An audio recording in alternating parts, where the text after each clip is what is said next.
भवसागर गंभीर से बिन संकट तर जाए, दास जो सुमिरन नित करे, सतगुरु होए सहाय। बोलो जयकारा बोल मेरे श्री गुरु महाराज की जय। बोलिए साचे दरबार की जय। श्री आनंदपुरवासी भगवान की जय। श्री नगली निवासी भगवान की जय। समस्त भगत जी को जय सच्चिदानंद जी। भगत जी इस चैनल को सब्सक्राइब कीजिए, वीडियो को भी लाइक कीजिए और वीडियो को ज्यादा से ज्यादा गुरुमुखों के पास शेयर कीजिए, ताकि यह भक्तिमय सत्संग समस्त गुरुमुख जन तक पहुंच सके और आप भी पुण्य के भागी बन सकें। जय सच्चिदानंद भगत जी।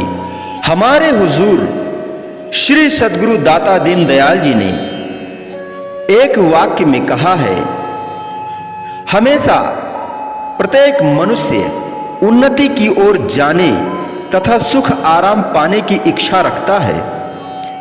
सुख आराम आनंद सम्मान और उन्नति सबको पसंद है।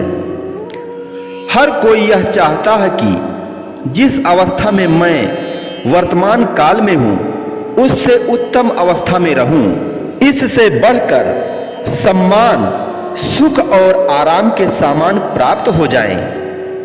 प्रत्येक को यही लगन लगी हुई है। हर किसी के अंदर यही तीव्र इच्छा है कि जिस अवस्था में जो कोई है वह उससे उन्नति चाहता है और पहले से भी अधिक खुशी सम्मान और मान मर्तबे का इच्छुक रहता है। कारण क्या है कि यह रूह या आत्मा सुख स्वरूप आनंद स्वरूप और शांति का भंडार है।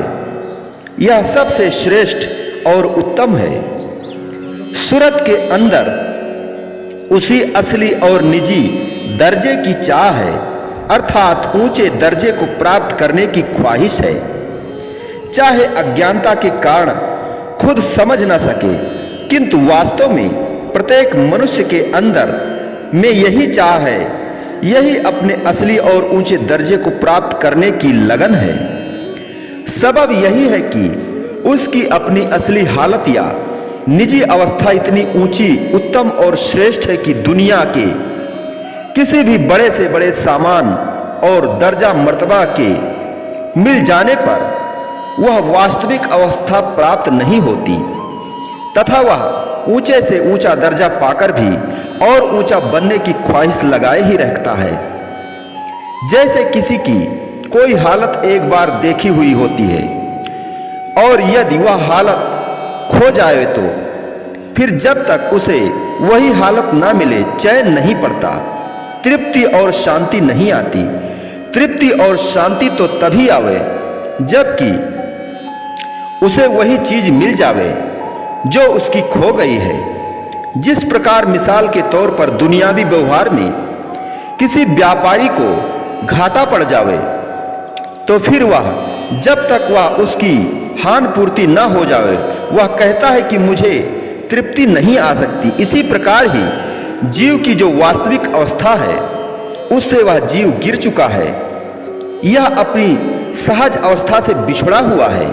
इसी कारण से ही अशांत और दुखी रहता है। जो उसकी असली अवस्था या हालत है, उस अवस्था में जो दर्जा और जो खुशी या सुख है वह दुनिया की किसी भी ऊंची से ऊंची अवस्था में नहीं है। संसार में देखो कि यह जीव अनेक प्रकार के सुख भोग के सामान, अनेक प्रकार के पदार्थ और ऊंचे दर्जे व मर्तबे को प्राप्त कर कर भी प्रसन्न नहीं है। उसके दिल में खुशी या सुख नहीं है। इसका कारण यही है कि रूह को जिस ऊंची अवस्था और ऊंची खुशी या ऊंचे सुख की मांग है वह उसे नहीं मिल रहा। यह जीव काल और माया के धोखे में आया हुआ, काल व माया के सामानों से खुशी प्राप्त करना चाहता है।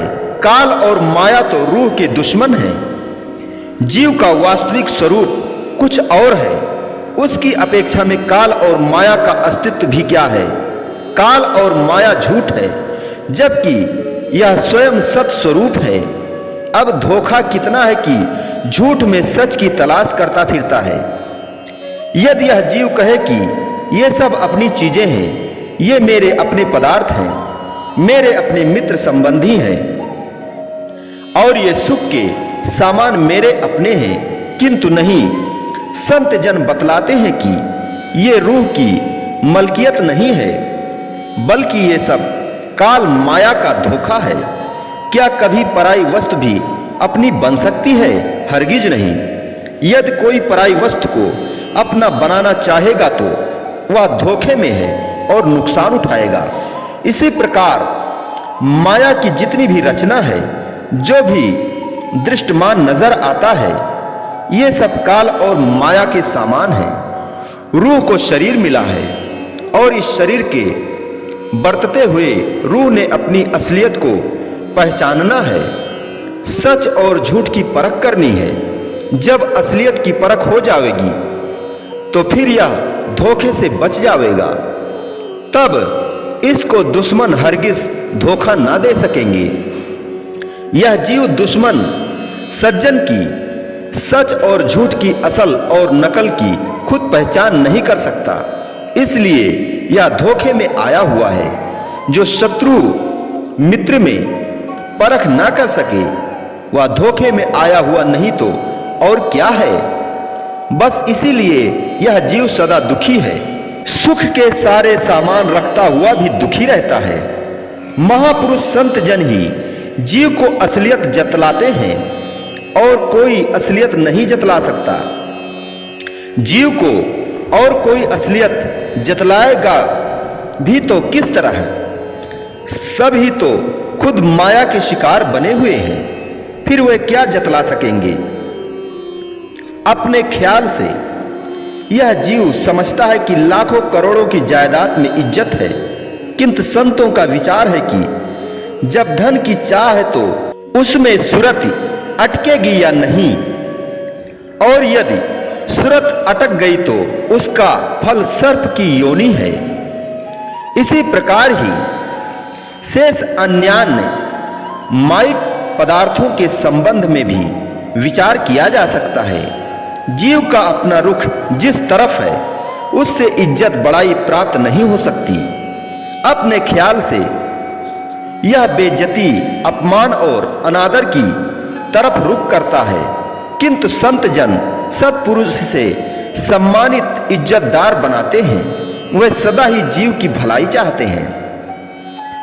पहले भी दुनिया के भक्तजन और संत जन हो गुजरे हैं जो मालिक से मिले हुए थे, और उसी समय में राजा महाराजा भी हो गुजरे हैं। किंतु सोचो कि उनके समय में संतों और भक्तों की इज्जत ज्यादा थी या राजा महाराजाओं की?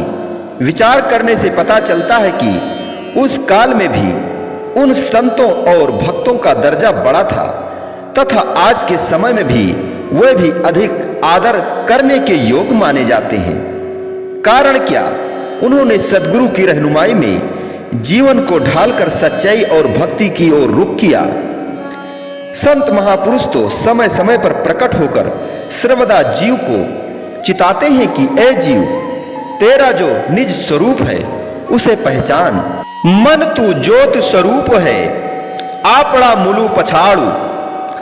संत सद्गुरु ही जीव के सच्चे मित्र हैं। उनका वाक्य अर्थात शब्द ही सब बंधनों से आजाद कराने का एकमात्र साधन है।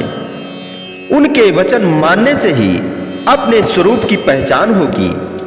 मानव जन्म पाकर अपने स्वरूप को पहचानना है, माया के बंधनों से आजाद होना है। अतः हमेशा सद्गुरु के वाक्य को जो अपनी निजी पूंजी है याद रखें। बोलो जयकारा बोल मेरे श्री गुरु महाराज की जय। बोलिए साचे दरबार की जय। श्री आनंदपुरवासी भगवान की जय। समस्त गुरुमुख जन को एवं भगत जन को जय सच्चिदानंद जी।